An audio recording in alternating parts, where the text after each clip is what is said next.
Good morning, Gabe. Welcome to the show. What's up? If you could do us a favor and share with your friends, or don't, let them know we're here suffering in silence until 8. I can only see anything when I hold my breath.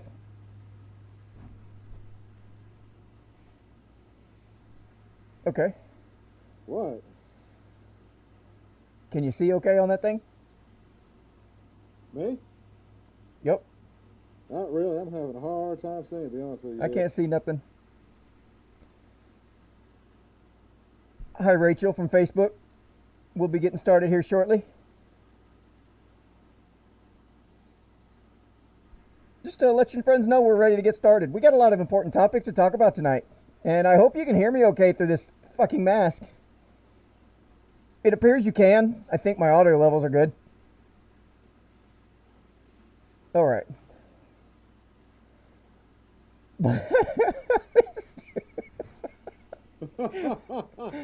You cannot breathe in that thing. Look at it. I can't breathe. You're gonna pass out. Ryan would like to borrow the mask for work. Absolutely, sir. Just make sure you disinfect it after you're done with it. I don't want your COVID shit all over my face. Luke, I am your father. I'll take your regular shit all over my face, but not your COVID shit. Oh, that's gross. Which is grosser, Ryan's shit all over my face or COVID all over my face? Why not both? Fart shield. Fart shield. Okay. Rachel says she can hear us fine. All right. We ain't doing a whole fucking show like this, dude. Forget it. I can't breathe. Oh, you think, yeah. I'm already Nope, getting lightheaded nope. over here. You signed the contract. You got to do whatever I say. Are we about to roll that funky intro and get started? Is it fucking 8 yet? Let me look. I don't know. I think it's 7:50. We got 2 minutes, dude. Let's roll this bitch. 2 I want to minutes? get this mask off my face. You know what? Roll the intro. Let's do it. You're listening to the Unframe of Mind show, the place to have the most mind-stretching, unprotected, intellectual intercourse of your life. Your hosts battle the forces of evil by lobbing fiery balls of truth, reason, and evidence over safe room walls.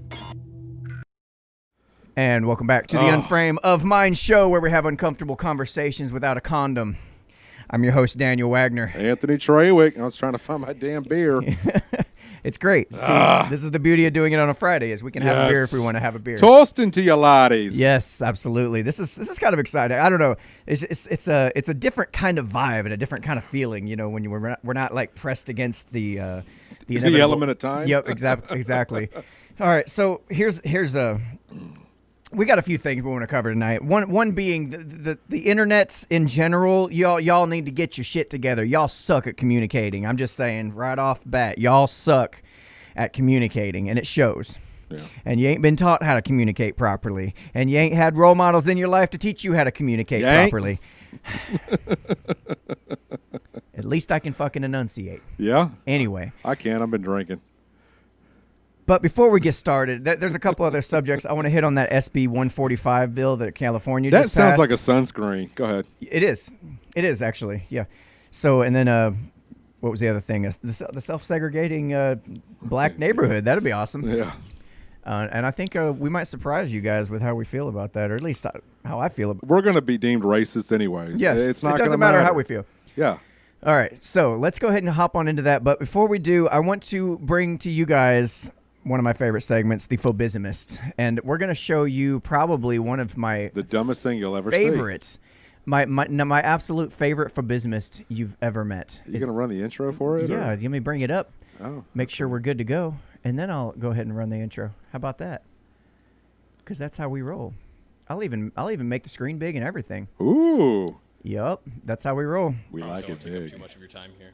Oh, My name is Andrew. right. So here we You're go. going to have to play the whole thing. Yep, that's absolutely okay. The Phobeismist was Phobeismist. Phobeismist. Phobeismist.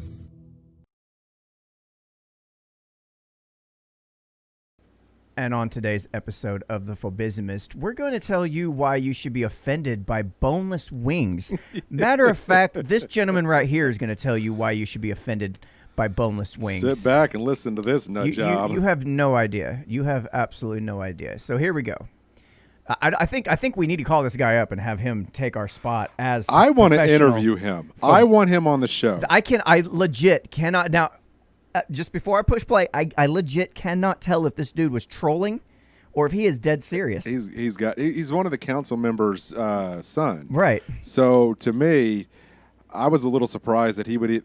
That to me would be an embarrassment. So one side of me is thinking he's trolling. He's got to be trolling his dad. He's got to be his dad. But that being said, let's teach you guys in the meantime. The subject matter is very serious. You guys do need to be offended by boneless wings. But here we go. I promise I won't take up too much of your time here. My name is Andrew Christensen. I live at 1212 Twin Ridge Road. Lincoln has the opportunity to be a social leader in this country. We have been casually ignoring a problem that has gotten so out of control that our children are throwing. Would you possibly? I'm going to adjust the volume on it just a little bit. Oh. Go ahead and say something about that. Say something. Yeah, we're adjusting the volume levels because we noticed at the last couple of episodes that our volume seems to be a little low. So if you guys could do us a great favor, let us know in the comment section what the audio sounds like to you. That's going to be number. Waiting for feedback. I see y'all in the comment section on my phone. I'm reading it. Rachel, Dawn, Becky. Who else we got here? Patricia. All right. Ryan. Where y'all at? I don't see nobody talking. Where's Putin at anyways? Putin's normally in the chats. I don't see her. All right. Okay, we're good? All right, good. All right. Cool.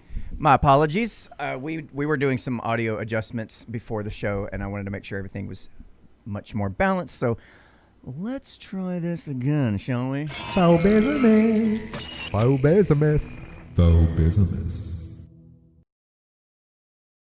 Linda says, hi, Daniel, and hi, Teddy. Volume sounds fine to Alrighty, me. now let's find out why we should be offended by boneless wings today. Listen on up, guys. today's episode of the Phobeismist. Got to be I promise I won't offended. take up too much of your time here. My name is Andrew Christensen. I live at 1212 Twin Ridge Road. Better. Lincoln has the opportunity to be a social leader in this country. We have been casually ignoring a problem that has gotten so out of control that our children are throwing around names and words without even understanding their true meaning and treating things as though they're normal. I go into nice family restaurants and I see people throwing this name around and pretending as though everything is just fine. I'm talking about boneless chicken wings. I propose that we as a city remove this. Excuse me, I'm trying to. Yeah. Excuse me. Come on. He said, dude, come on. I propose that we as a city remove the name boneless wings from our menus and from our hearts. These are our reasons why. Number one, nothing about boneless chicken wings actually come from the wing of a chicken. We would be disgusted if a butcher was mislabeling their cuts of meats, but then we go around and pretending as though the breast of the chicken is its wing. Number two, boneless chicken wings are just chicken tenders, which are already boneless. I don't go to order boneless tacos. I don't go and order boneless club sandwiches. I don't ask for boneless auto repair. It's just what's expected. Boneless auto And then number three, we need to raise our children better. Our children are raised being afraid of having bones attached to their meat. That's where meat comes from. It grows on bones. This is why I started We drinking. need to teach them that the wing of a chicken is from a chicken, and it's delicious. I propose that we rename boneless wings in the city of Lincoln. We can call them buffalo-style chicken tenders. We can call them wet tenders. We can call them saucy nugs or trash. How about moist We tenders? can take these steps and show the country that where we stand, and that we understand that we've been living a lie for far too long, and we know it because we feel it in our bones.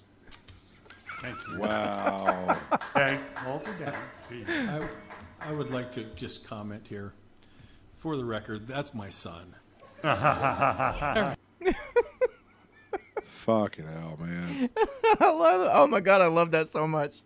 So much. We got to get a hold of that guy. I mean, we have to. We got to get him on the show to have him to explain why things should be offensive. Tell me that wouldn't be great. Of all the things in the world, you got to mess with fucking Tonight we boneless chicken bones. Boneless chicken bones? Or fuck. Shit, I've been drinking. Boneless. You had like 3 sips off I that. know. No. You just can't talk tonight. That's all. lightweight. That's all. All right. No, That I was just don't fantastic. understand. Like, where do people come up with this shit? What goes through their mental process to think that we're going to talk about renaming He's got to be. boneless wings? He's got to be trolling. It's got to be a Hands troll. down, he's got to be trolling. Nobody's that serious. But I do like. But the thing is, he made some great points, though.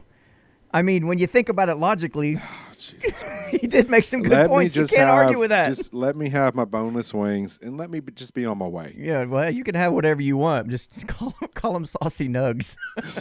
Moist tenders. Patricia says he's a natural Phobeismist. Yeah, he is. He's a natural born. We got to get him on. We do. We got to get him on. All right. Pretty good debater. Wait, do we know this guy? Who? Ryan says he's a pretty good debater. I wonder if this guy's more famous and we just don't know. And Yeah, we hadn't looked, in the dark. hadn't really looked into it. So There's only so much one can keep up with. But all right, so here's the deal. We had an incident. what the fuck was that? I had to turn your way. Get it together, man. Come to me. Come to me. Hi, I'm here. Okay, thank you. So we had a sudden influx of new members in the group Yeah. recently. And with that influx, every time there comes a few people that just can't quite figure out how to follow basic rules. Yeah, you know. I mean, it happens, and I get it. It's come to be natural. I'm just setting it up at this point, but it's a natural thing of new groups forming. Right. There's what's called the storming process, and that's what happens is you have people butting heads, and then eventually it either settles out or people quit or they move on. You see it on job sites all the time when you got a new group of people trying to come together to solve a problem, and that's essentially what we're doing, just in a much bigger setting. Right. So we had a person come on and decide for her first post, or two posts really. Her very first thing was, I'm going to go ahead and break the rules with the post itself and insult all the people in this group, saying something like, y'all Trump supporters need mental health care. Like, that's a great way. Like, this is what I'm talking about. This is why what inspired this particular topic about how people need to learn how to communicate better. And that is a prime example. I know you have something to say, so I'm going to let you go ahead and say it. Well, I did make a post and straight out the gate, because I noticed that between both of the posts, it was getting out of hand with other members. Right. And people, if you have watched us or have talked to us or interacted with us in the comment section, we tell you, check your emotions at the door. We always have. And it's just something that, we constantly have to remind, members of the group and people that we interact with. And it's just a way of communicating that it's just not a healthy dialogue. Never has been. So I went on a bit of a rant and just kind of, got on my soapbox for a minute. And I don't want to come across as an asshole. I really don't. But why is it at our age we feel that it's necessary to talk to people the way that we do? You're not communicating in the best way at all. And something I kind of alluded to, and I talked to this individual, through Messenger, and there was just no hope for this person, none whatsoever. Yeah, they were dead set on making it known that they were a huge Biden supporter. They worked for the Biden campaign, which is fine. I don't have a problem with that. I don't give a shit what your politics are. I don't. It's when you come out guns blazing and your sole purpose is to start to insult other members that you clearly have not had a dialogue with, it becomes a problem for me. Now, I did, and I just want to say this, I don't mean to interrupt you, but I made a post just wanting to get to know the members of the group. Yeah. Because a lot of people we interact with, but we don't know really much about them. So she went on there, and basically it was Biden this, Biden that, Biden this, Biden that. And I'm like, that's not the purpose of getting to know the members. I wanted to learn about people that we interact with. Yeah. And to kind of show the variety of people we do have and the different political ideas and social ideas and backgrounds and the actual diverse group that we do have. Yeah. That was the purpose of the post. And then I read it and I'm like, this is what I'm talking about. Yeah. Your whole comment was about how you don't like Trump and how you like Biden. This really kind of never really showed us who you were as an individual. I mean, it did. You know what I'm saying? Yeah, it did. But not in the way what that you it should wanted have us to came see. across. Correct. So, thank you, Keith, for reminding me. It's this. I think it's 5 stages. Now you might be missing one. Storming, forming, norming, and performing. Right. Are the 4 that he listed there. I feel like there was a 5th one, but I don't remember. But those are just basic group dynamics. Ryan says, which of you threatened to knock someone's teeth out? Yeah, that would be me. And that was on our page, not our group, just to be clear. And I don't take too kindly to that motherfucker accusing me of being a pedophile. That's how I read that. Now, we'll discuss that later on. But basically, the idea here for what from what I'm trying to, I'm imagining this. You have somebody who, imagine this is real life. This is not social media. And there's a group of people there in a room. We're having a cocktail party or what have you. Mm-hmm. And this lady comes in. Somebody invites her in. Right. Okay. That's how she got here. Somebody invited her in, said, hey, why don't you come hang out and come meet this new group of people I had. Right. And in real life, if she was to pull the shit that she was pulling, and people do this all the time in groups all the time. They'll come in just automatically, like you said, guns blazing. Mm-hmm. And the first impression is always the most important one. I mean, everybody kind of agrees that that's the most important impression, is the first impression. And she comes in and starts talking shit to other members of the group. I would say probably a good 70% of our group is probably Trump supporting. Yeah. Or at least a Republican or conservative. Or more libertarian. Yeah, there's right. a lot of libertarians in the group. And so you come in and you just insult over half of the people, the inhabitants in the room. People who you don't even know you who they are. You don't know them. You've never met them. Right. You haven't even gone to shake their hand. All you did was go into their, other messages that they've said and seen kind of what they think or how they feel. And you just start coming at them. It's like, that is not, I mean, I'm sorry. I feel like you should compose yourself in such a way online as you would if you were there face to face. You really should. And I feel like that's a skill that's missing. It's hugely missing. And people just don't seem to get the idea that there's another person on the other side of the keyboard. Right. You know? Well, I think that's the separation part of it. We tend to speak our mind a little bit more openly, behind a keyboard. Yeah. Because the thought of me ever meeting this individual is slim to none. Yeah. And if they delete me or block me or whatever, chances are our paths will never cross again.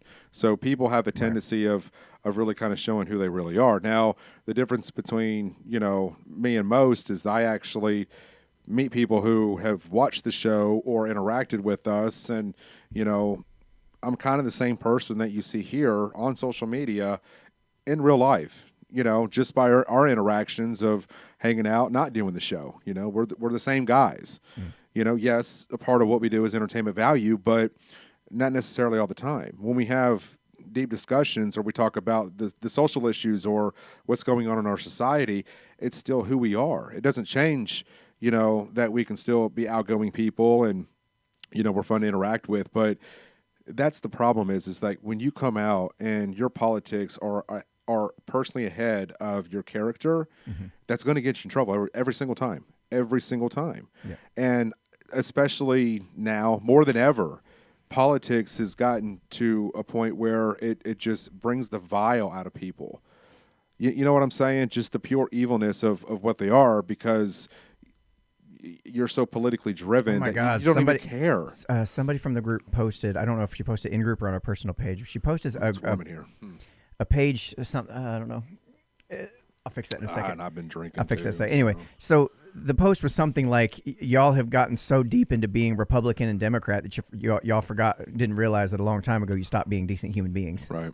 And I felt that. I'm like, because people have gotten so locked down into their little political identities or their social identities that you forget there's a person on the other side, a person that loves and has a family, the person that feels and gets depressed and has anxiety and has, mental issues and legitimately might not understand where you're coming from and doesn't mean bad by not understanding. Right. There's another post that I've seen, and this is something that I think a lot of people need to figure out too, and it happens in regular interactions as well, face to face. I've seen this before, and I've dealt with it when I was younger too. Right. It's this idea that you're two people having a conversation. Clearly, neither one of you are understanding each other, and you can kind of see that it's starting to escalate and it's starting to get, a little heated. Yeah. I think it's a sign of maturity if you can look at the situation and see this kind of this level of heat rising and go, okay, clearly we're not understanding each other. Now might be a good time to just agree to disagree. We can come back and revisit this later. You didn't understand my point, and that's okay. You don't have to. I don't understand where you're coming from either. That's okay. I don't have to. And I think people just want to keep getting in there and just keep going and keep going and keep going. And they're really stubborn. It's just the stubbornness of, I'm going to make this motherfucker understand me or else. I don't get it. But people want to convince you too much of what it is they see and feel about a certain topic or, conversation that you're having. And I've never understood why I shouldn't say I don't understand why certain people must feel like they have to force their opinions on others until, they finally break down and say, okay, fine, I get what you're saying, let's move on. Because then you're not really agreeing with the conversation itself. You're simply just trying to say, okay, I'm done talking about this, let's move on. Yeah. And I think there's a level of, like you said, maturity that just seems to be lacking. And the thing that, I tell people all the time is there's a really healthy way of bringing that dialogue to the table. Now, to me, when I approach people, when I have certain conversations, especially with social issues or, anything that's political, is that I'm not here to convince you to vote for Trump. Yeah. That's not what I'm doing here. I'm here to actually talk to you about real issues. You could have fooled me because right before the show, you had me pinned down on my deck back here with my arm behind my back telling me, you little asshole. Motherfucker, vote Trump.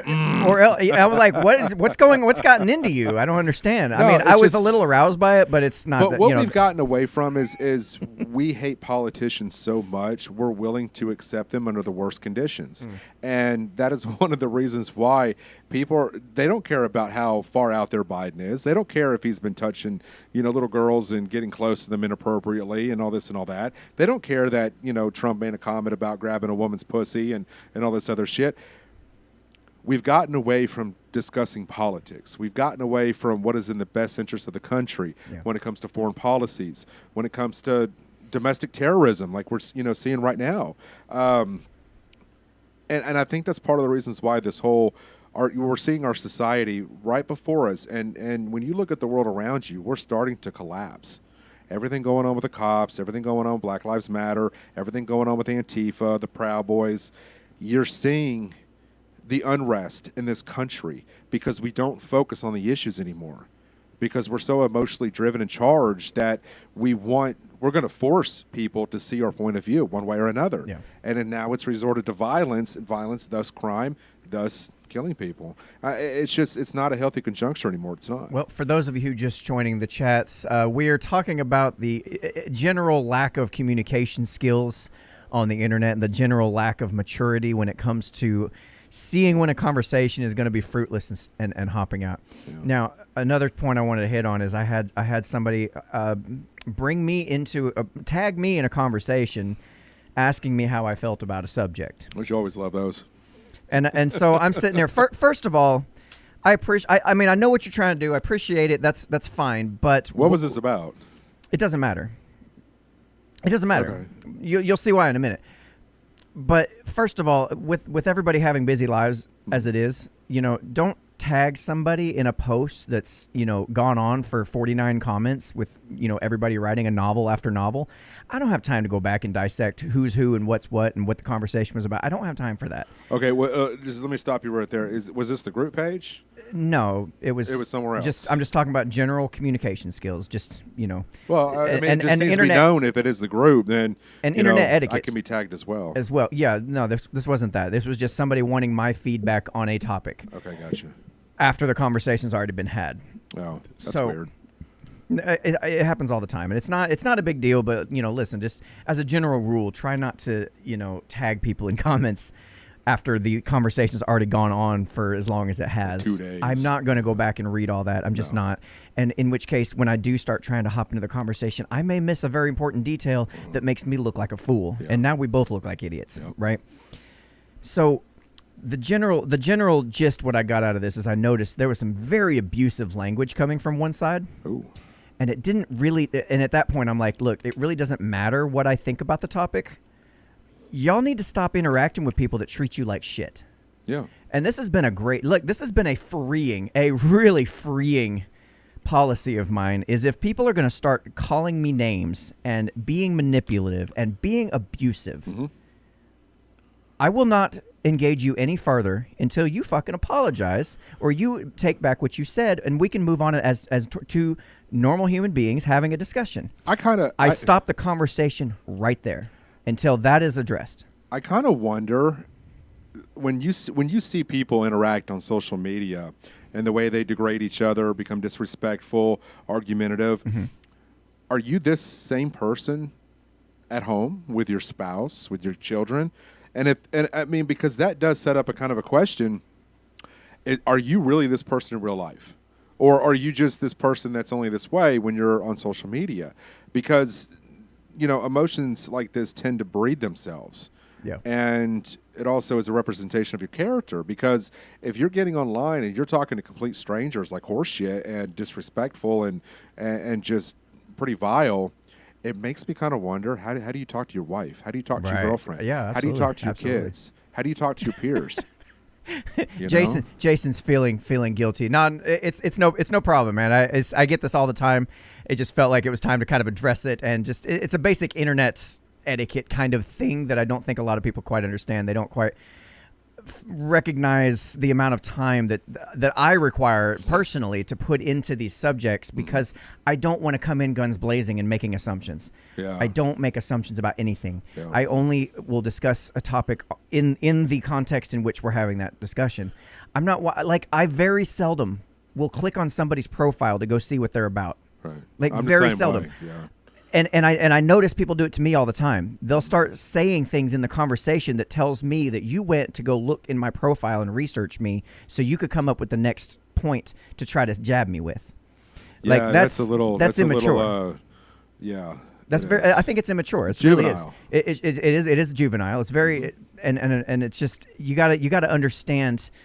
Some people don't get into the flame wars. No. And participate, because I'm not going, like I said, it's again, I just want to make sure this is abundantly clear. It's very freeing if you will stop a conversation at the point in which your opponent is being abusive to you.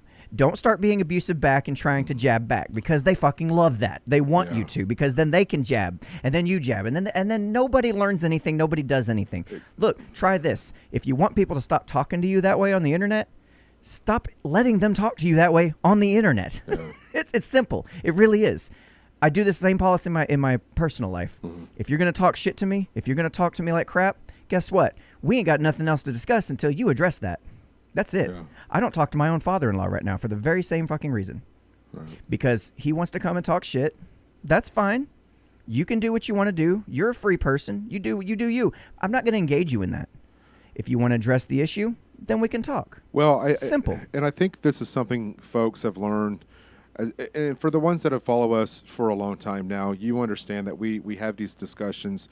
We tell you to think for yourself, think rationally, keep a calm, cool, collective, level head when you have, certain conversations.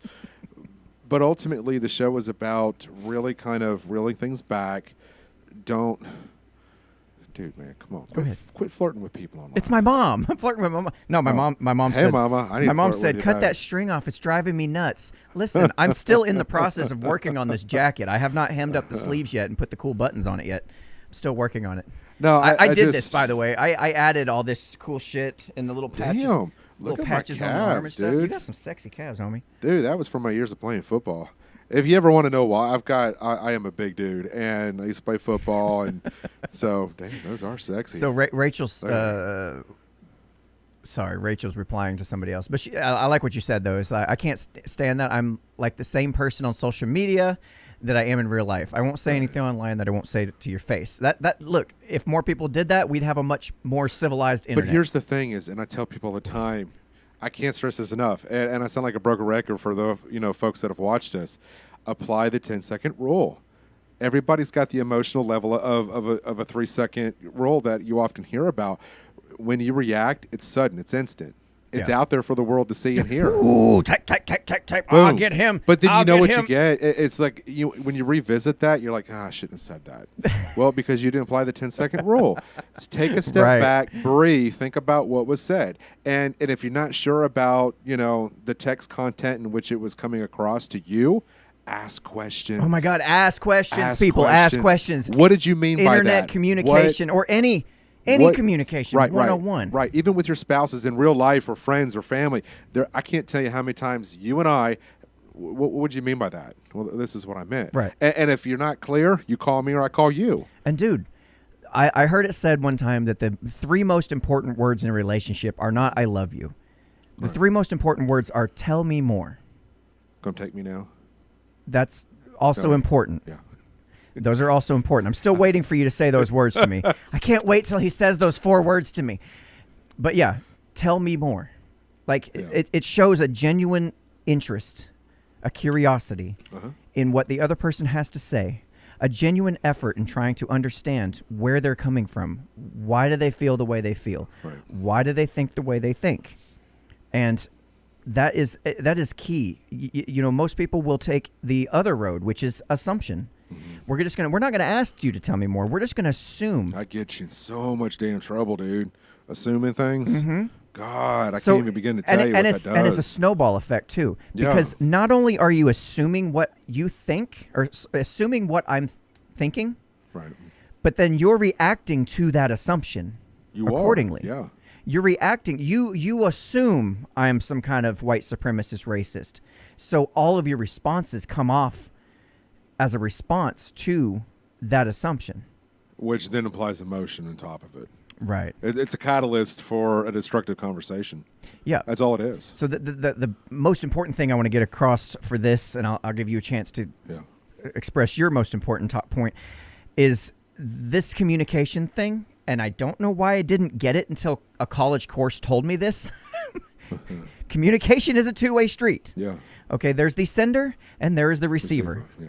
The sender and the receiver. And both parts are important. Yeah. And what happens is, what you need to do is understand, as long as you keep engaging these trolls on the internet, you're going to keep getting more of that. Mm-hmm.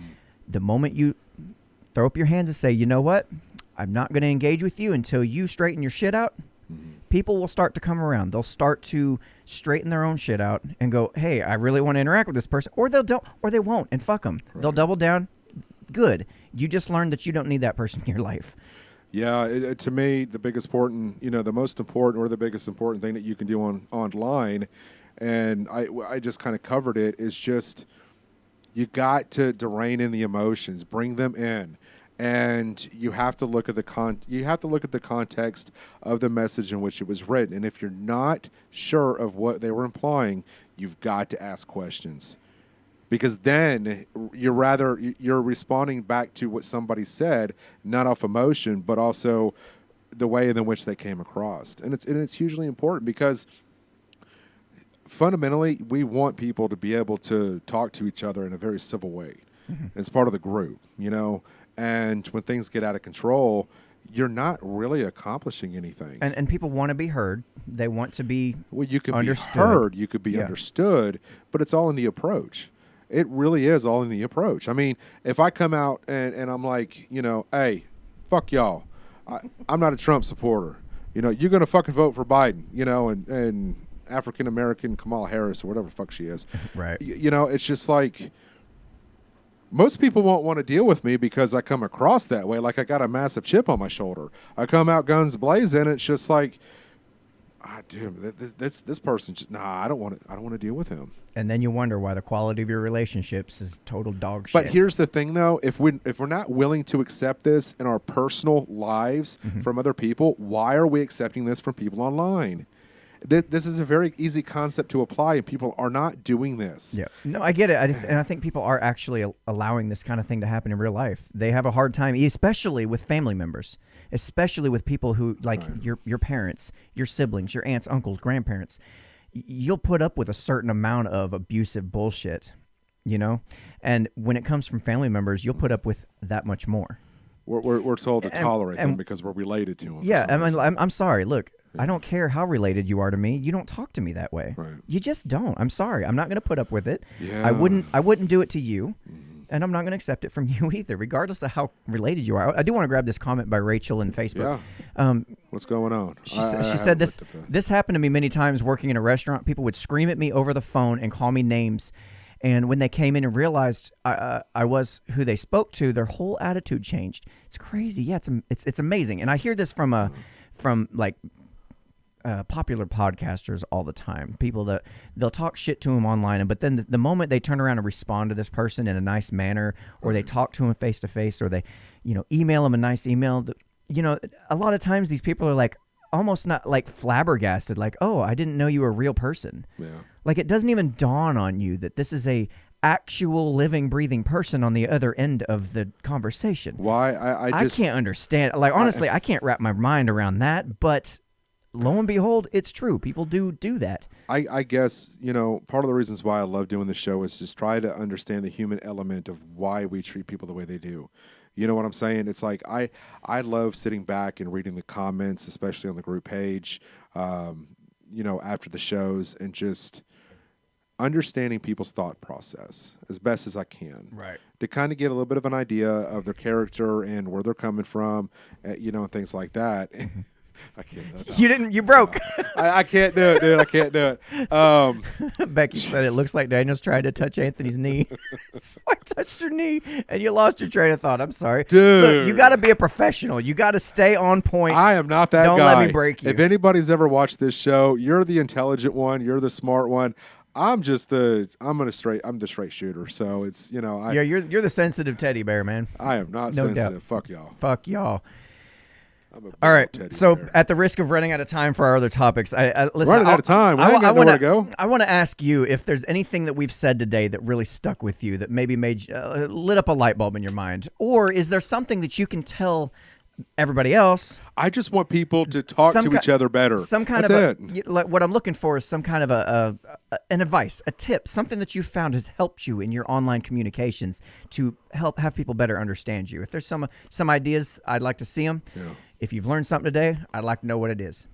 All right, so I want to go on. Boneless wings. Puddin said, I don't know, I missed half of it. Puddin, these things, you can watch them in replay, right? We do a podcast version. She knows. She knows. We love her. And her squirrel. A rat with a tail. Yes. She's got a. All right.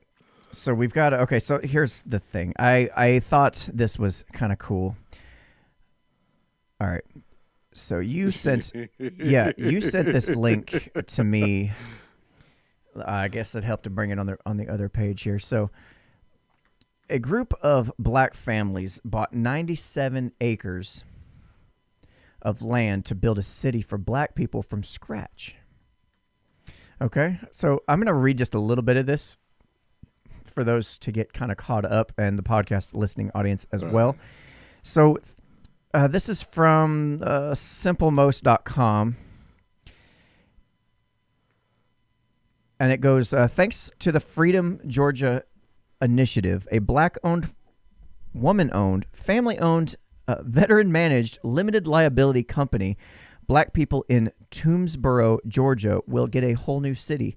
A group of 19 black families have joined together to buy 96.71 acres of land in the area, and they have ambitious plans. So the Freedom Georgia Initiative was started by a Georgia-based realtor, Ashley Scott, and a group of her friends. In an op-ed for Blavity, Scott revealed that the idea for the new city came after the death of Ahmaud Arbery, a black man who was killed by a group of white men while out jogging.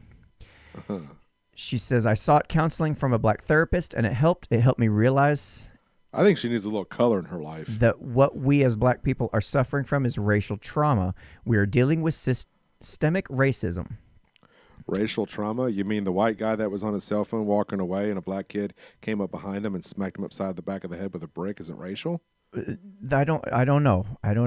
Regardless, okay. Let me read just a little more and we'll begin the discussion on this.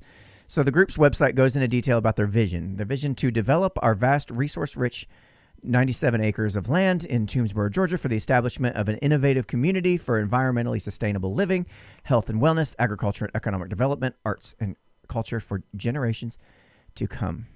I love how they write these things like this, just mouthful of just. See, Anyway. if it's okay, we discussed this. I think about 2 weeks ago. We were talking about the segregation. Yeah. It was a show we did on, okay, and we were discussing actually having segregation, not so much about color, but just cultural segregation, because as you see the world right now, we just can't seem to get along. And it does, and I'm not even talking about race at this point. It was political. It was just you're just daily upbringings and the way you view the world. And this is something you and I had kind of touched on. Yeah. Now we're seeing people actually put this into play, so to speak. So now this is the question: is this segregation of culture, or is it segregation of color, or is it both?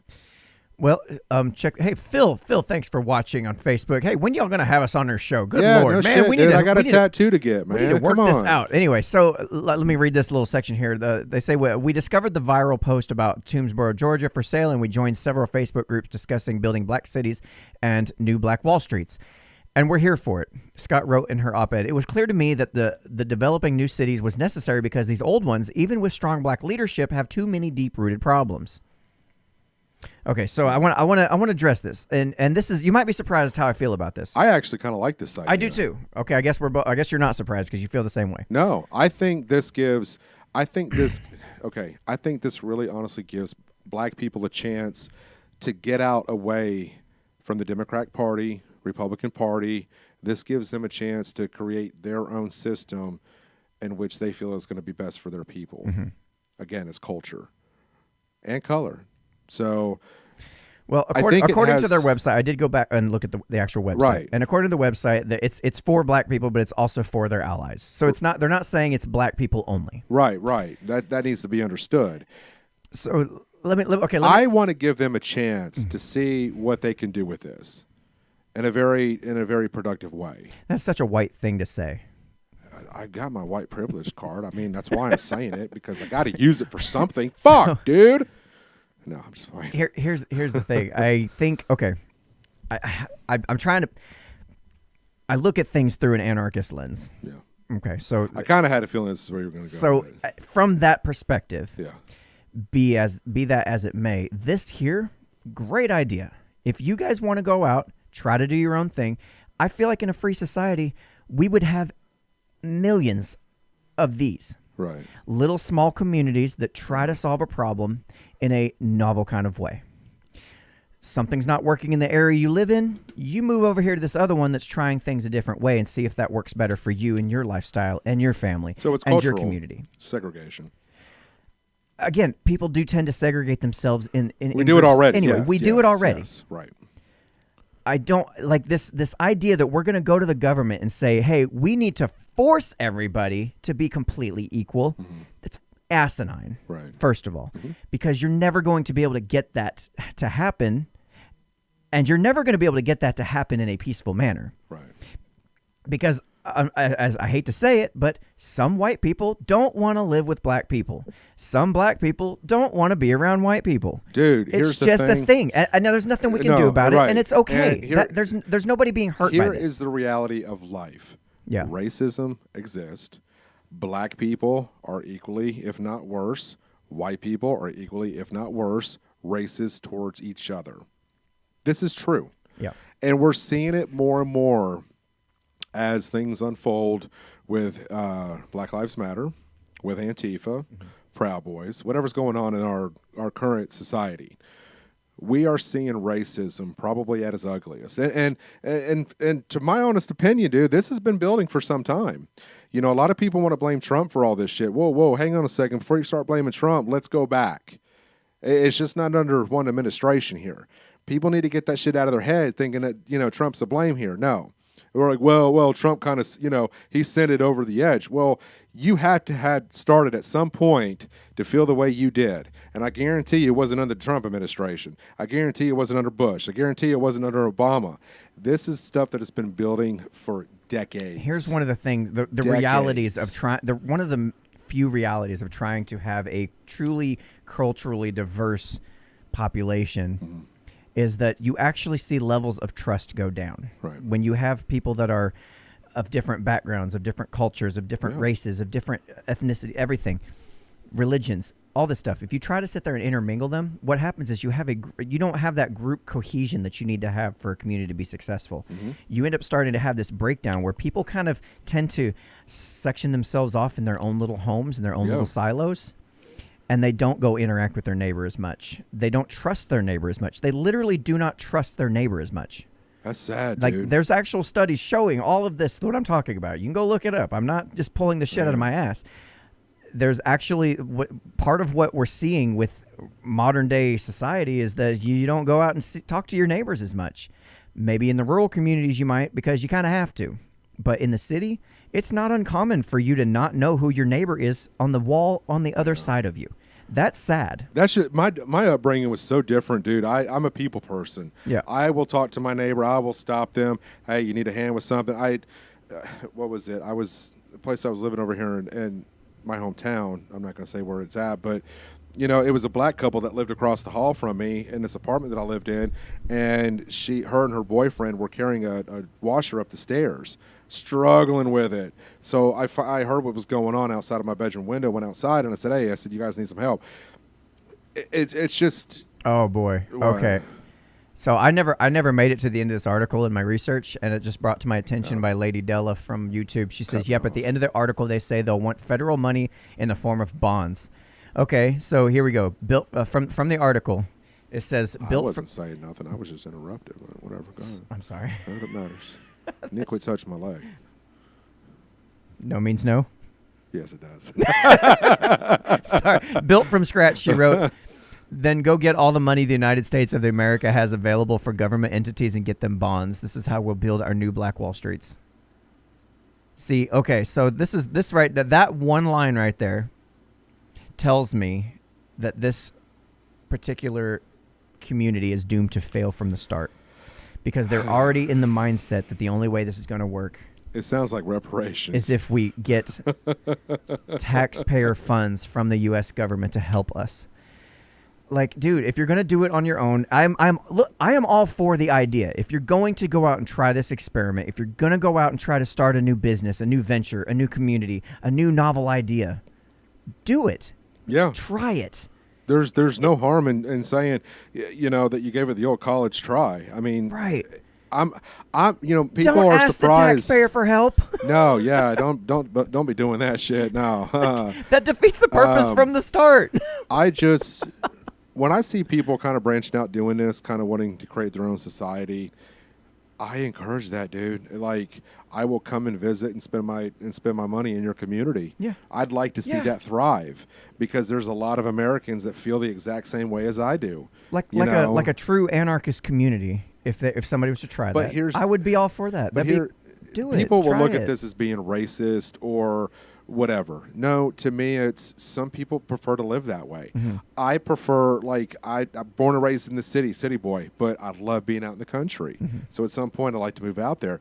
And for me, it's just, you got to understand that not everybody wants to live in the same place you do. They want to be surrounded by like-minded individuals. Once again, cultural segregation. So, and it's just something we gradually do on our own. Yeah. And that's a good thing.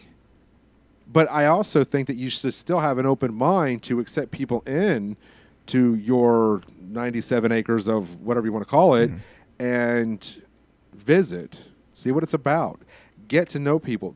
This is, believe it or not, how you bridge the gap between two races. This is how you bridge a gap between, a Democrat and a Republican. Yep. You want to check it out. You want to talk to these people and find out, okay, what do they got going on here?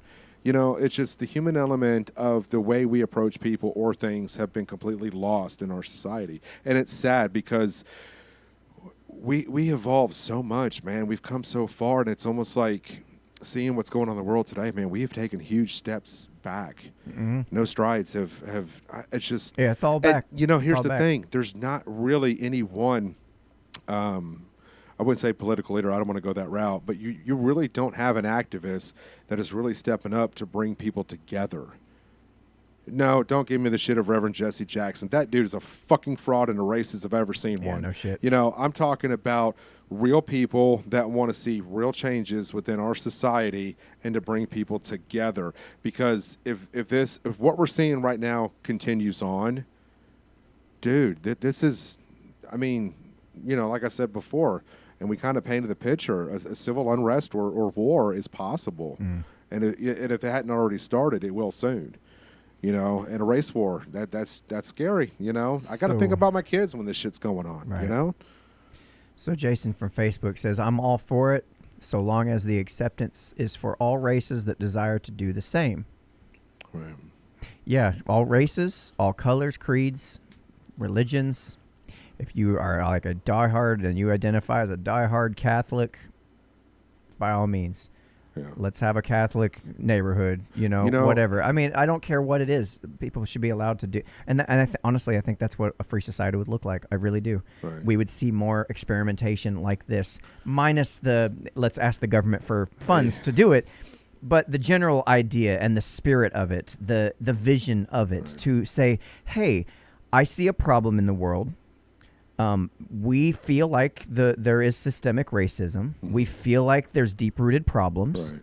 So we're going to go and try to solve it our own way. That's brilliant. I may not even agree with... I love that idea. That's awesome. Like, you might be totally wrong in your assertion about what's actually wrong with but you're society. doing something. But you're trying. Right, yes.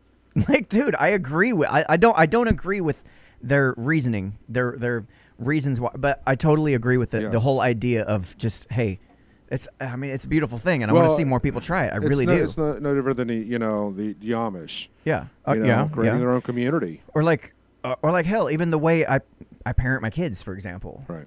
Like, that's totally weird around here. Yet I gotta go to the bathroom. Every single this is why we don't drink on the show. I know. Every single go ahead and go. I'll take it. No, it's okay. So every single kid that comes and visits our house, I get reports back from my own kids. It's like, hey, your parents are awesome. I wish I could live with you guys. You're awesome, Daniel. I mean, I'm not you're trying to toot my own horn. You're saying a fantastic daddy. I hear the stories of these other kids and the families that come up in. It's like I'm doing that new thing. I'm trying to be the change I want to see in the world. I got you. That's what these folks are doing. They're trying to be. See, you're not going to shake me because I'm on a path here, and I'm a professional. That's what these folks here are trying to do. They're trying to be the change they want to see in the world. Yeah. And a matter of fact, that is actually, if you look at their website, and I'll show you this. This is exactly what they said on their website. Is, let me see. All right, if you can see that, be the change you want to see. That's right there. Yeah. As soon as you start to scroll down, that's the first thing you see. Be the change you want to see. Absolutely. And they've got, these little concept drawings, their vision, what they want to do, how they want to do it, what it's about, all this stuff. Like, dude, do your thing. Yeah. Man. I love it. All right. So I think this might have caught little people off guard that we actually agree with what we're doing. Yeah, we agree with a set of black families going and segregating themselves. Hey, do your thing. I don't care. We'll come as long as they ain't hurting nobody. What did you do? As long as they ain't hurting nobody, I don't care. Nobody wants to see the green screen. Nobody's seeing the green screen. No. I just clicked on the wrong thing. Okay.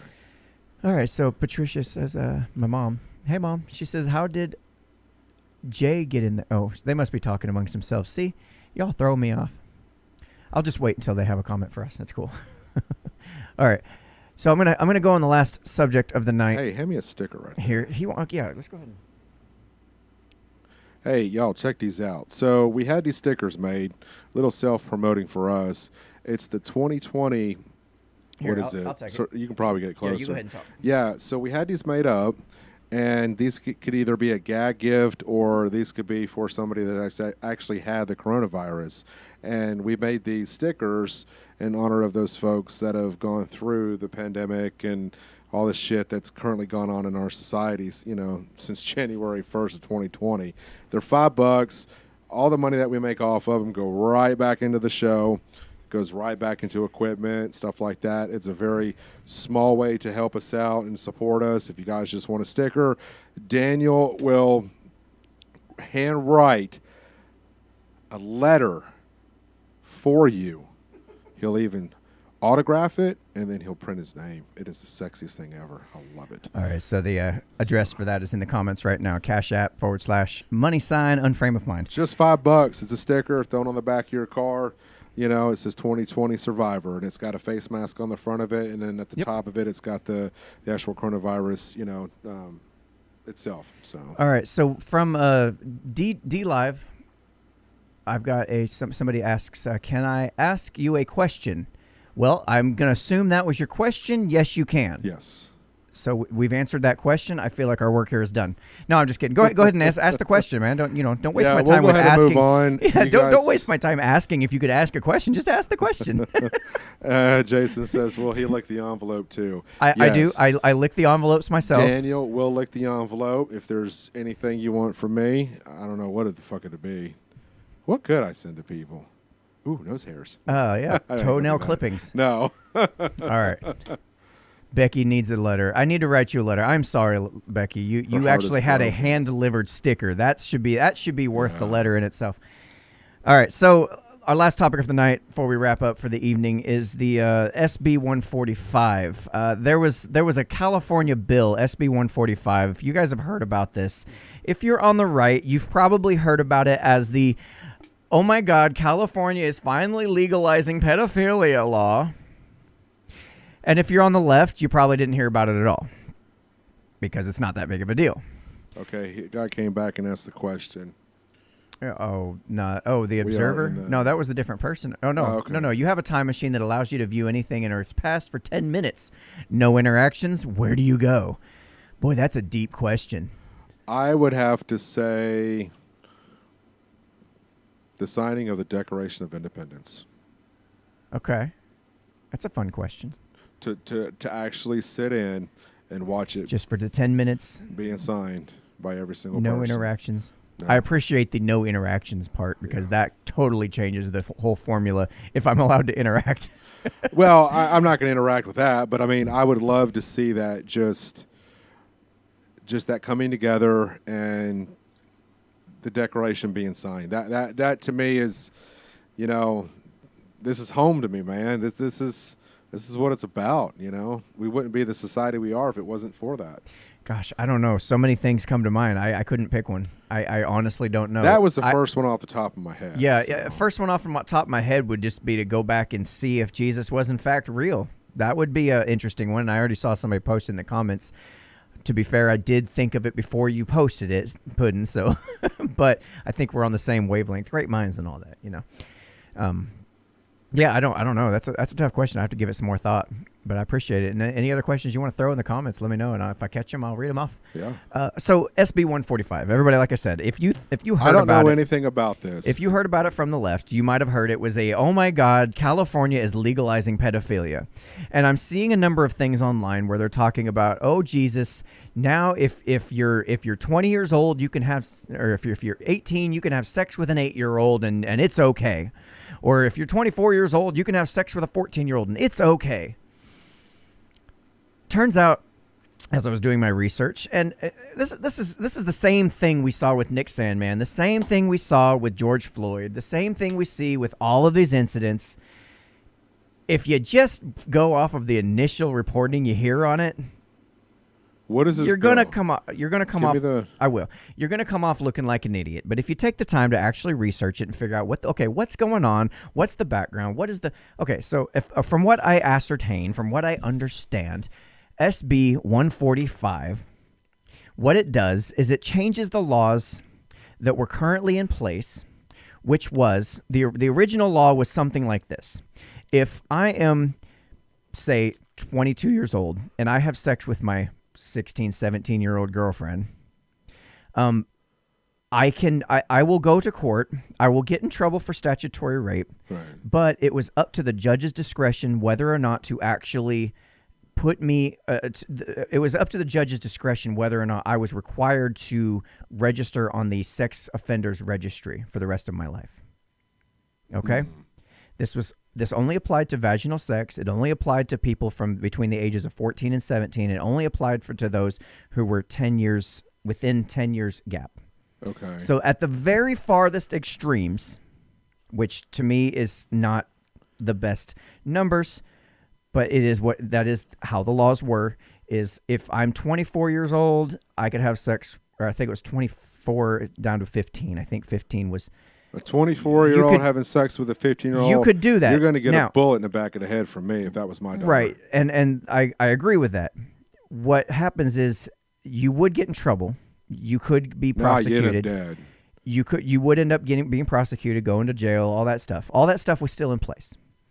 But the key difference was if you are within that specific range. It was like different levels of pedophilia. You know, you had your level 1, you know, the low level was like, okay, I'm 18 and I'm having sex with my 16-year-old girlfriend. I'm getting in trouble for statutory rape. I go to jail. And now I have to I'll have to register if the judge says I have to. This is all vaginal, keep in mind. Yeah. Okay. So that was the original law, the original intention. Okay. What SB 145 does is it extends that to anal and oral as well. Good. Basically, it just makes it so that if I have anal sex with my underage victim, if you will, I will go to jail under the original law. Uh-huh. If it was anal or anything other than vaginal, the judge was required, no questions asked. The judge did not have discretion whether or not to put you on a sex registry. You had to register for the rest of your life. So what's the problem here? Because if you in California's laws, if you're 18 years old and you're having sex with your 17-year-old girlfriend, and say the parents decide to press charges, well, and you had anal sex with your 17-year-old girlfriend, then you would if it was vaginal, the judge could decide whether or not to have you be on the sex offender registry for the rest of your life. If it was anal or vaginal, the judge did not have discretion. If it was anal or oral or anything other than vaginal, the judge had to automatically, no matter what, you were on the sex offender registry. It needs to be all the way across the board. Doesn't And, matter and what that's it is. and that's what they've done. They've made it so that it's across the board, no matter what. I don't care if it's a year apart. You should still be registered as a sex offender. You know at 18 that you're not supposed to be having sex with a minor. I don't give a shit if it's 6 Right. months apart. I don't care if it's a week apart. You know better. You can wait a week. You can wait 6 months. You can wait a year. Here's the thing. I kind of feel like if you're within a couple years, that's probably, it's a gray area. Some people Are you actually saying that? Surely to God, you're not thinking that. That's I'm okay. saying if I'm 17 and I have a 15-year-old girlfriend, and I did, if I became 18 and she's just turned 16, under California law, I can get in trouble. As you should. And again, you're considered talking an about a adult couple years by- different. Now they would still get in trouble. That's fine, and I get what you're saying. They would still get in trouble. That's fine. And even under the new law, they still get in trouble. Yeah. The only difference is whether or not they have to register for the rest of their life as a sex offender. Again, there's different levels. You think about a 30-year-old having sex with a 10-year-old. Fuck yeah, that person's getting put on a sex registry. That dude's a monster. But I wouldn't say that we need to ruin an 18-year-old's life for having sex with a 16-year-old girlfriend. You don't need to, maybe, obviously he's still got the penalties of having to go to jail for statutory rape. He still gets the charges. I understand where you're coming from. You got to think about this. When you register on a sex offender registry, it's there for life. People look you up and they think, automatically people kind of assume and they think the worst. So they may see you. I'm 45 years Maybe old. I'm just old fashioned, or I mean, I'm picturing. Maybe I'm just a little close minded to this. I don't know. Yeah, and maybe, and that's all right. But what I'm saying is, if say I'm 45 years old, I was 18, had sex with my 17-year-old girlfriend, and under California law, I had anal, so I had to be put on the registry for the rest of my life. I'm like, dude, she was almost 18, yet according to these laws, now I'm a registered sex offender for the rest of my life. Good luck trying to find a job or operate or grow or, change your ways or, I wouldn't consider that a pedophilic move. That's not pedophilia, first of all. Okay. Just by the definition. There's a different word for it and we always forget it. No, I understand that. I get what you're saying, but So yes, while I may not agree with the specifics of the age of the laws, right. Okay, I don't agree with that. But what I do understand is what the conservatives are out there saying is, oh my God, California just legalized pedophilia. No, that is not what happened. What the only thing that happened is it changed the distinction from, rather than only being vaginal sex that the judge could decide on whether or not you register, it's now extended to anything, anything. Anal or it just sounds whatever. like this law needs to be rewritten Well, somewhere. yeah, I agree with. We're not. We can debate the numbers. We can Right. debate the original law, but what is being said is inaccurate. What is being said currently way is it's that being California is interpreted. legalized pedophilia, and that's Right. not the case at all. First of all, pedophilia does not fall for anybody 14 and up. Pedophilia is 13 and down, Right. prepubescent. There's another word for that. Again, I can't remember it off the top of my head. We talked about that too. Yes. I cannot remember the And name if of somebody that. could please refresh my mind on what the actual word is for that, between, when you're pubescent but not quite legal, not quite out of that minor territory. There's a specific word for that. But the thing is, it's not legalizing pedophilia. All it's doing is making it so that basically the LGBTQ community is not getting hit harder than the straight community over this law. If I'm a gay guy having sex with my gay boyfriend, and the age difference is such that I fall in within these parameters, if it's a straight couple doing it, the judge can decide to let him off or not. Not let him off, but have him So- register or not. If I'm gay, on the other hand, judge don't get no discretion. Automatic. I'm on that list for the rest of my life. And that is not fair. Okay, That's all not right. fair to them. I see where you're going with that. Yeah, that makes sense. Yeah, that's literally all that's changed in this bill. Look, okay. Now, if there's some additional wording in the bill that I missed, and maybe you can bring that to my attention, I will stand corrected 100%. But I just want to make it very, very, very clear. Y'all need to pull your heads out of your ass and understand it's not legalizing pedophilia. That is not what's going on Right. at all. I hate having these conversations. It's a tough one. No, And and it's not that it's tough. It's just you got kids. I got kids. Yeah. I got a little girl. Yeah. And I had the same issue. I don't want to get into It's personal just- details, but needless to say, I did find out that Tennessee has a 4-year gap. California don't have that. California is more strict. Yes. Tennessee has a 4-year gap. If the people that are with each other are within 4 years, there's nothing I can do as a parent. I can't press charges for statutory The rape. back of my 45 in your head is what you're Well, gonna feel. again, we're playing outside the bounds of legal. But yeah, there's a 4-year gap. If say my daughter was 16 years old having sex with a No, that's 20-year-old. no. That's gonna get a body at the bottom of the lake. What I'm saying is legally, there's nothing I can do about it as a parent in Tennessee. Now, if you don't agree with the laws, maybe it's time to stand up and say something. Yeah, So I no do. shit. I'm sorry. I didn't mean to turn my attention away from the comments for so long, but I did want to make sure that this was abundantly clear. Okay, so Robin Martinez says from Facebook, Hey, she Carrie. says, California has a bill on the floor to classify pedophilia as a sexual orientation. So there's that.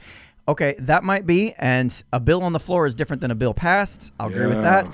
If that's what's going on, I 100% disagree with that.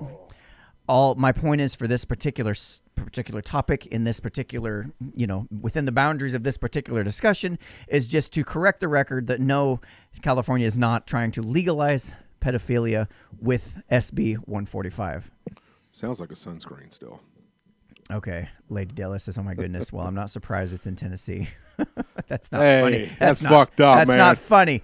We're not laughing. All right. So Jason says, so an 18-year-old can fuck a 14-year-old legally. Yeah. Yeah, I believe so. I think that's, if I'm understand the law correctly, if you are 18, Well. you can fuck a 14-year-old. And it's legal for me to protect my child. Yeah. So I don't do my. I wouldn't, no, look, it these wouldn't are- be my first time see- behind see, bars. These are So and at the risk of sounding like like I'm trying to say that these are okay. It's such a no, it's not. it's not saying that, There's- Daniel. there's You're this- trying to give the example of if it's somebody that's 18 and somebody that's 17. The That's- discrepancy here is a little bit different than, say, the 4-year gap that Tennessee has.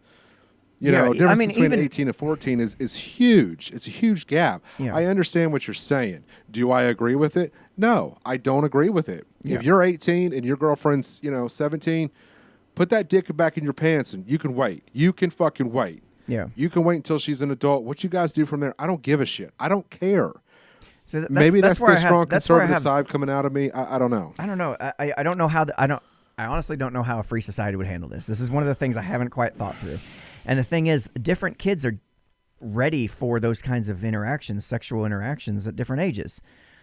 I mean, I don't know where this number of 18 comes from. You know, what's this magic dividing line where at 11:59 on one day when you're 17 and 1 minute later, now all of a sudden you're able to, suddenly you're more mature. I don't know. I Kind of like a rite of passage, I guess. it's a weird, like how'd we come up with this specific line? You know, I don't understand it. Well, It's the same thing with drinking. It's the same thing with sex. It's the same thing with you look marriage. at- It's the same thing with joining the military. Yeah. It's like we've got this strange idea that suddenly at 18, well, you're a man now and you can do what you want, or you're a grown it adult seems now and very you can do what you want. Well, if you kind of go back to old tribe, Fuck, I wasn't ready to be ready for this shit until I was probably in my mid-20s. it's very similar Like, to no shit.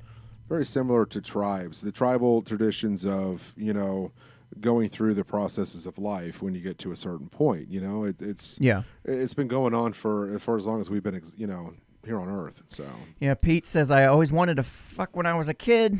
Try telling a kid not to fuck these days is impossible. Yeah, that's... unless it's your math teacher, that's really, really hot.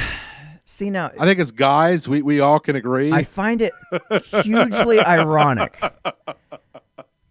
What?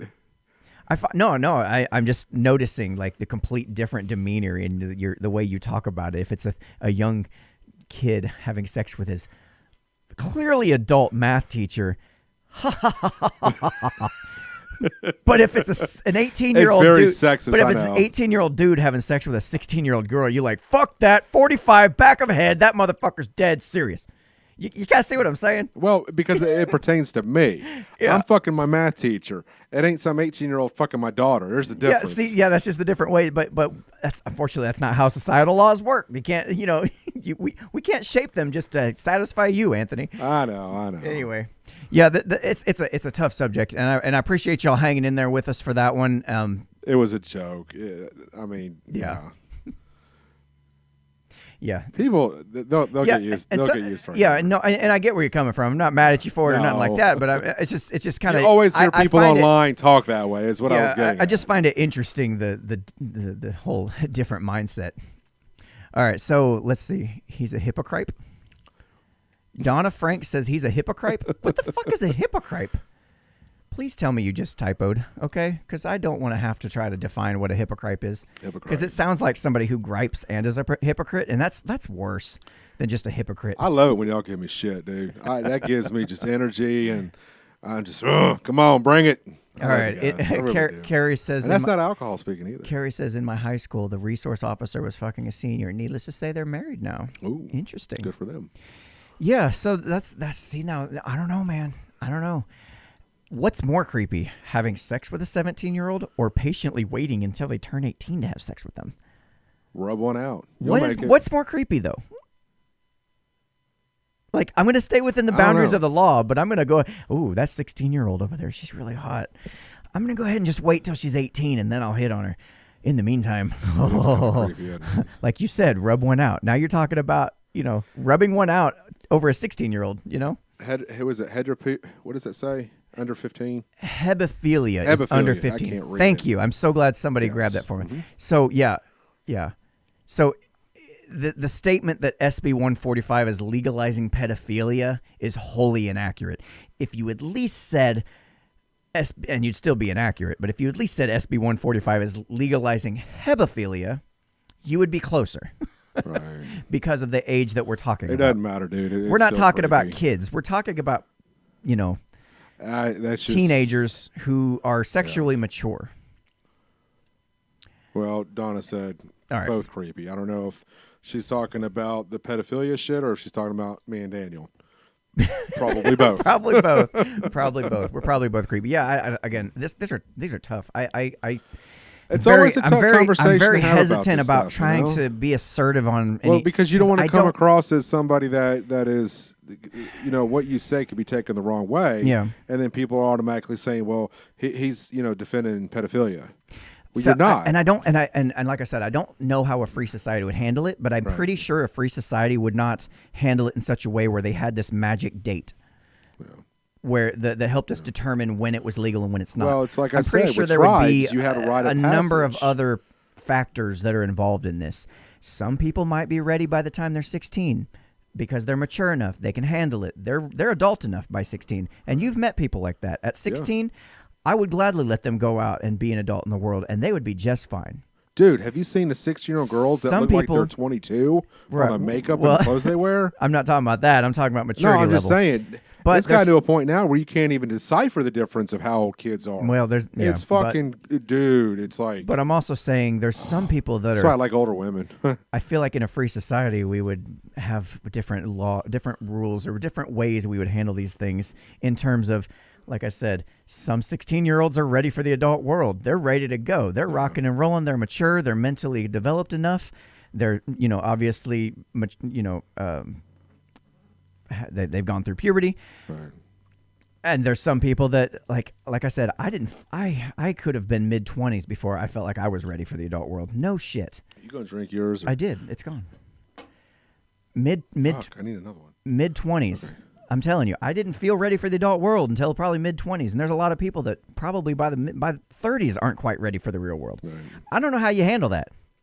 I don't know how you handle that. But I just throwing the ideas out there, throwing the concepts out there, and just trying to get them gears turning. Okay, how would we handle this in a free society if you didn't have a special cutoff, or you didn't have a federal, a one-size-fits-all federal rule for everybody that everybody has to follow, in which case we've got all these little minute little exceptions and rules and things that don't make any sense, and some people are pissed about them, and some people really enjoy them. Yeah. It doesn't work. It just doesn't. Yeah. Oh man. John, my dad, he's joined the chats for once. Hey, this is awkward. John. No, he says 54 and I'm still not ready. Absolutely. I mean, dude, you can't keep your penis put away. You've already got 6 kids, 2 of which are younger than mine. Dude, you need to calm down, homie. All right, so y'all are a baby making motherfucking family. We are. What. We're baby makers like crazy. Jesus, I come y'all by. don't believe in contraceptives. I come by it honestly. Again, thank you guys so much for hanging in through us through that difficult subject. And again, if you see this propaganda being put out about California's legalizing pedophilia, maybe you can have a chance to correct the record in this case. Okay, there's other things we can be pissed off about, but this isn't one of them. And if you're sitting there throwing out all this fake propaganda and you're falling for all this shit about that, nobody's going to take you serious about anything else, is what I'm saying. Hey, be kind to each other. Oh my gosh, this has been an awesome episode, and I appreciate y'all hanging in there with us. I really do. This has been awesome. I'm glad to see our D Live is actually starting to pick up a little steam. I'm good. I think it's awesome to see some people join us in that. Make sure you hit that subscribe button, hit the like button, tell your friends about us. It's the only way we're going to grow. And if you want to find any more of our, you had something else to add before I wrapped up the show. I'm trying to wrap up here, but you have something else. Go ahead. Hey, if you guys go on the group page, I've kind of put a collage together of previous guests that we've had on the show. This was a little trip down memory lane for us. Coming up next, I believe it's April or May, it's going to be 5 years that Daniel has done this show. I've been a part of this show. Wait, are you serious? Yeah. It'll be 3 years. It'll be 3 years for me that I've been on this show. I had no idea. This October, 3 years. I've been doing this with Daniel in October. And I've compiled just some pictures of previous guests that we've had on the show. And Daniel and I were talking about this before we got started tonight. And it's crazy to see the people we've had. Yeah, the way I put it is, and even the thing you just said surprised me because I've got my head down to the grindstone. I'm trying to edit episodes. I'm trying to schedule guests. I'm trying to write my notes, and my head is not on taking the time to look back and think, wow, what, like the caliber of people we've spoken to. Really, like when you put that post out, I was like, it didn't even cross my mind. We have talked to some pretty influential that's really people. cool. That's really cool. So if you guys get a chance, go back into the group. It's at the very top. It's at the announcements. And what I plan on doing is, as we have guests on the show, I'm going to add photos, a little bios to those. And even if it doesn't necessarily have to be, congrats, Daniel, on the 5th B-Day and Anthony on your 3rd. Yeah, thanks, lady. I really hope that maybe we can get some of those guests that we've mentioned maybe to come back for the 5 years and kind of look at where we've been. We've had everybody from, Zuby. You guys probably know who he is, and he's been on the Joe Rogan Experience, and Adam Carolla, and he's been on our show, and we've done his show, and you go back and you look at Alice Vaughn, the famous creator of the Offensive Crowns, and you look at Ed Roman. He is an award-winning singer-songwriter. He has won multiple awards. He's had rotation on more than 1,000 radio stations. That's insane, dude. And the thing I've taken away from all of this, they're just people like you and I. It doesn't matter their celebrity status. It doesn't matter what they've won or what they've accomplished. They're good people. We just had Bill Altman, who was the CEO and founder of the social media network Minds. He didn't have to give us the time of day. We're just a small channel. We're just two dudes that, act stupid sometimes. Yeah. But you know what? It's just... Don says Hagatha. Yeah, and we've had Hagatha. Billy, my God, let me tell you, Billy, he has become such an incredible friend of the show. And the difference between us and everybody else, and I'm not trying to toot our own horn here, we actually keep these relationships. We still talk to these people. We still ask, hey, how you doing? What's going on? And check in on them. And it's not like, okay, we just had you on the show and then we don't talk to you again until we need you. We don't do that. We never have. We believe in personal relationships with each and every guest that we have on. It's vital and it's important because that is how you just sustain what we do in this industry with podcasting, which is not done anywhere else. You go on to Ben Shapiro, and I'm not knocking everybody else, but you go on to Ben Shapiro's show. You go on a show because you went viral, or you go on Joe Rogan because you're a celebrity, or you have a large following. Yeah. It's interesting. It's pretty cool. It really is. I do have Rachel asking, she's slow. I'm slow. How do we get the stickers? Rachel, it's okay. We can slow it down for you so you can keep up. I appreciate you pointing that out. So listen, if you want the stickers, we are, if you want to send us $5 to our Cash App, Unframe of Mind, one word, and we'll get that sent to you. You gotta make sure. $5. Please make sure to put your address in the notes section so I know where to send it. Otherwise, I have to refund the money and I don't know where to go. So, and guys, we do have other merchandise available if you guys want to help support the show. As we've mentioned before, the stickers, T-shirts, everything that is purchased goes directly back into all the equipment. You don't see what goes on around us other than the green screen. But, we just got these new headphones. These are nice. These are from you guys. This is from nice. support. I just ordered a brand new mic. These things are normally they're I think they were $60 each, brand new. I got them refurbed for $20 each. Yep. And they're super nice. So you don't see behind the scenes, but we got 2 computer monitors. We got the camera. We got all this wiring. We got the soundboard. The computer, we got the mic stands, the mics, the table, the chairs, the green screen, which is pretty expensive. And then you got all the lights around us. When you guys donate, when you guys purchase merch, this is what it goes towards. It allows us to update our equipment. This is allow us to give you guys more of what you want to see in us, and so that's what it's for. And we don't, and the thing is, we don't want to be beholden to advertisers or products that we try to hawk at you guys. We want to be supported 100% by you guys. That is 100%. Yeah. Because if the mob ever comes after us for some opinions we might have said that they might disagree with, guess what? They can't come after each and every one of you. We're self-funded. Yeah, they can't come after each and every one of you to get you to stop subscribing. Whereas if we're talking about what are we supporting? The latest underwear company or whatever. They can go to that underwear company and say, hey, these guys are racist, and that company will drop us just like that. So we want to make sure that we're not in a position where we're screwing ourselves, and we want to make the content for you guys and not for me undies. You know what I'm saying? And here's the thing is we've never been viral. We have a pretty decent following, but at the end of the day, we have some of the most dieharded fans that watch this show. Loyal, just love what we do. And we read the comments. We see you guys. We see what is said. And that's what gives us the motivation. We don't get paid for this. This is what we do on our spare time when we have it.